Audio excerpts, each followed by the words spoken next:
Hello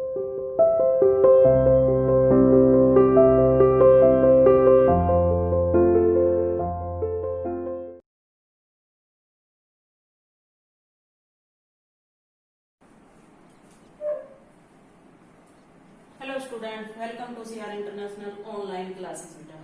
बेटा आज हम कक्षा 9 में अपना उसी लेसन को आगे बढ़ाते हैं, उसी को कंटिन्यू करते हैं जो हमने पिछले क्लास में कविता पढ़ी थी सवैये। तो 2 सवैये हम पढ़ चुके थे और उसके 2 सवैये अब हम पढ़ेंगे। तो उनके जो शब्दार्थ हैं वो मैंने लिख दिए हैं, वो आप अपने नोटबुक में लिख लेना, ठीक है। अब चलो अपने टॉपिक पर आते हैं। कवि के बारे में मैंने बताया ही था कि रस खान है, जन्म 1548 ईस्वी में, मृत्यु 1628 ईस्वी में, ठीक है। अब एक बार पहले जो हमारे शब्दार्थ हैं उन पर नजर दौड़ा देते हैं कि मोर पखा, मोर के पंखों से बना मुकुट, गड़े गले में पीतंबर पीला वस्त्र, गोधन गाय, भाव तो अच्छा लगता है, स्वांग रूप, अधरान होठों पर, धरोंगे रखूंगी, काननी कानों में, अंगूरी अंगुली, रही वो रहूंगी, बजय है बजाता है, मोहिनी मोहित, आटा महल। ये है बेटा, ये आपको अगर सही से नहीं दिख रहा हो तो, गह गाय तेरी पुकार कर, काली कल मायरी हेमा, संहारी न जहे संभाली नहीं जाएगी। ये कुछ शब्दार्थ हैं जो मैंने आपको बताए हैं। अब हम अपने आते हैं अपने टॉपिक पर, अपनी कविता पर। अपनी किताब खोलिए और अपना तीसरा सवैया निकालिए। 2 हम पढ़ चुके हैं, अब तीसरा है, मोर पखा सिर ऊपर राखियो, गुंज की माल गरे पहरूंगी, ओढ़ी पीतंबर ले लकोटे, बन गोधन ग्वारिन संग फिरूंगी, भाव तो वो ही मेरो रसखानी सो, तेरे कहे सब स्वांग करूंगी, या मुरली मुरली धर के, अधरान धरी अधरान न धरूंगी। तो जो अंतिम पंक्ति है, मुरली मुरली धर के अधरान धरी अधरान, इसमें अनुप्रास अलंकार है और यमक अलंकार है, ठीक है। अब एक बार इस सवैये में क्या बताया है कि यहाँ कवि श्री कृष्ण से अनन्य प्रेम करते हैं, यानी अनन्य प्रेम की भावना को व्यक्त किया है। गोपियां, इस सवैये में कवि ने बताया कि गोपियां श्री कृष्ण के प्रेम में इतनी आसक्त थी कि वे उनकी मुरली को अपनी सोतन समझती थी, ठीक है। और कृष्ण के सभी वेश धारण करने के लिए तैयार थी, लेकिन मुरली को धारण नहीं करना चाहती थी। तो ये आपस में एक गोपी दूसरी गोपी से इस सवैये में बात करती है। एक गोपी दूसरी गोपी से कहती है कि सखी तू श्री कृष्ण का रूप धारण कर ले। तो वो दूसरी गोपी कहती है कि मैं सब कुछ कर सकती हूँ, लेकिन मैं ये मुरली को अपने अधरों से नहीं लगाऊंगी। अधरों का मतलब अपने होठों से नहीं लगाऊंगी। तो देखिए क्या कहती है कि मोर पखा सिर ऊपर राखियो, कि मोर के पंख से बना मुकुट मैं अपने सिर पर रखूंगी, गुंज की माल गरे पहरूंगी, कि हे सखी मैं मोर पंख को अपने सिर पर धारण कर लूंगी और गुंजा की माला भी गले में पहन लूंगी, ओढ़ी पीतंबर ले लकोटी, और पीले वस्त्र पहनकर या ओढ़कर, लाठी लेकर, बन गोधन, गोधन ग्वारिन यानी गायों की ग्वालिन बनकर, गायों के संग वन में विचरण करूंगी। यानी मैं मोर के पंख सिर पर धारण कर लूंगी, गले में गुंजा के फूलों की माला पहन लूंगी और पीले वस्त्र ओढ़ लूंगी और लाठी लेकर ग्वारिन बनकर गायों के साथ जंगल में विचरण भी कर लूंगी। भाव तो वही मेरो रसखानी, सो तेरे कहे सब स्वांग करूंगी। अब रसखान जी क्या कहते हैं कि गोपिया ने अपनी सखी से कहा कि मैं श्री कृष्ण के रूप को तुम्हारे कहने पर मैं, यानी मतलब कि तुम्हारे कहने पर मैं श्री कृष्ण के सारे रूप धारण कर लूंगी, कि मुझे भी अच्छा लगता है। यानी श्री कृष्ण के भाव तो का मतलब भाव तो वही मेरो, कि मुझे भी अच्छा लगता है। यानी आपके कहने से, अब रसखान जी क्या कहते हैं कि आपके कहने से मैं श्री कृष्ण के सारे रूप धारण कर लूंगी। प्रत्येक रूप, स्वांग, स्वांग का मतलब होता है रूप करूंगी, यानी सारे रूप धारण कर लूंगी। लेकिन या मुरली मुरलीधर के अधरा धरी अधरान धरूंगी। यानी जिस मुरली को श्री कृष्ण ने अपने अधरों पर रखा, अपने होठों से लगाया था, मैं उसे कभी अपने होठों पर नहीं रखूंगी। क्यों? क्योंकि गोपियां उसे अपनी सोच समझती है, अपनी सोतन समझती हैं।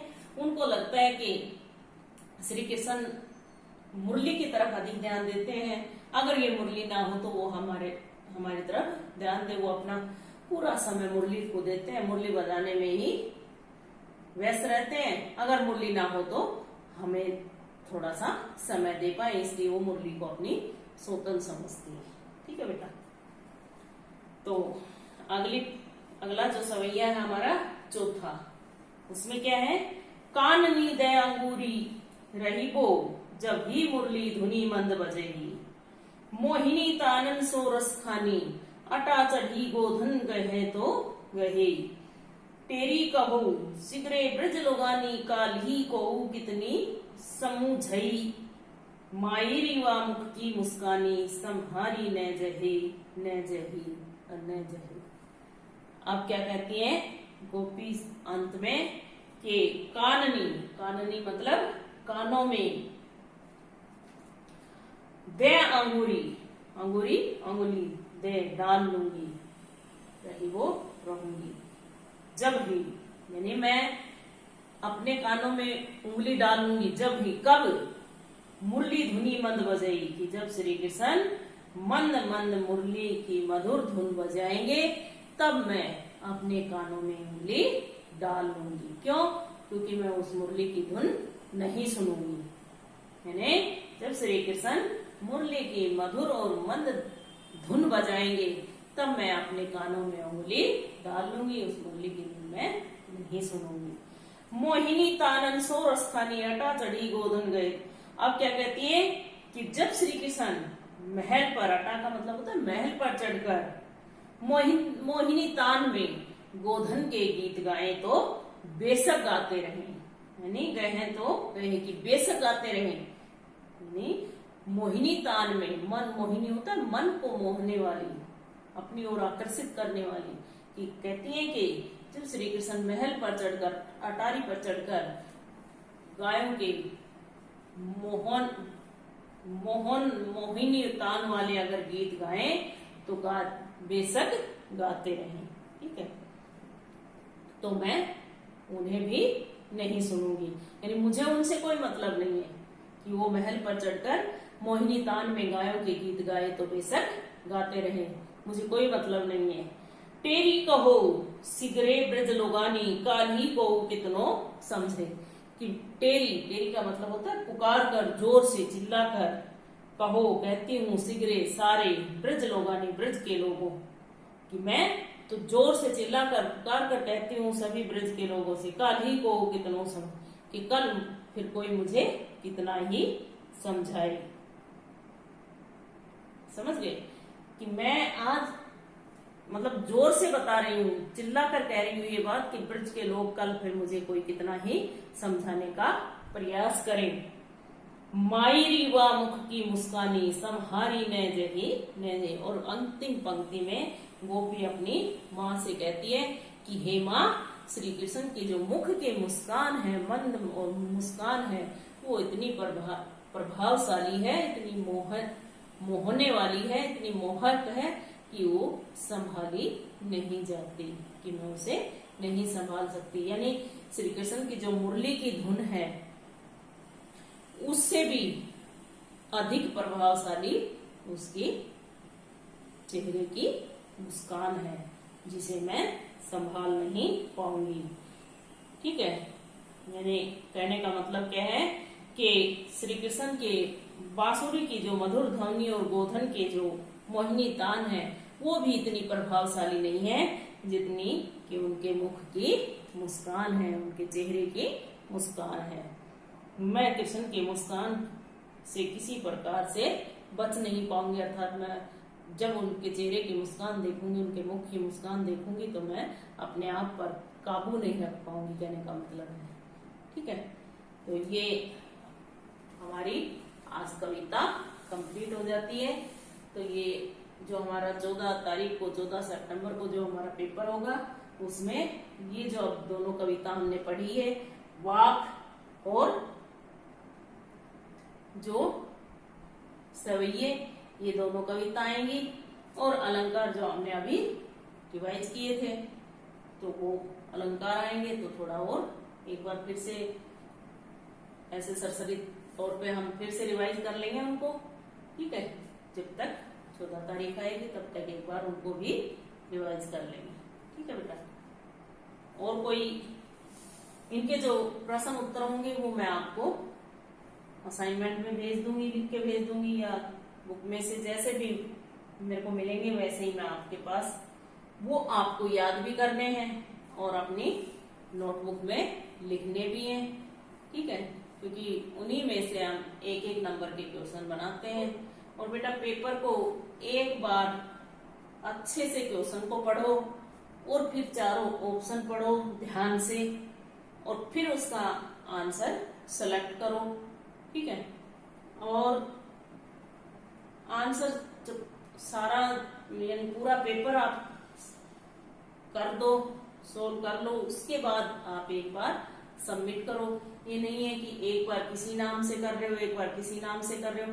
अगर किसी का एक से अधिक बार पेपर सबमिट हुआ तो मैं उसको कैंसिल कर दूंगी, उसकी एब्सेंट रख दूंगी। फिर ये फोन मत करना, ये मत कहना कि हमने पेपर दिया था हमारे इतने नंबर आए थे। ठीक है, एक ये उल्टे सीधे नाम भर भर के आप जो आंसर पता कर लेते हो, ये भी बहुत गलत बात है। इसका भी पता चल गया मेरे को किस किसने किया है, तो ये आगे से इस पेपर में ऐसा ना हो। ठीक है, तो जो पढ़ाया जाए, जो समझना है उसको आप दोबारा से पूछ सकते हैं। ओके, ठीक है बेटा, ओके बाय।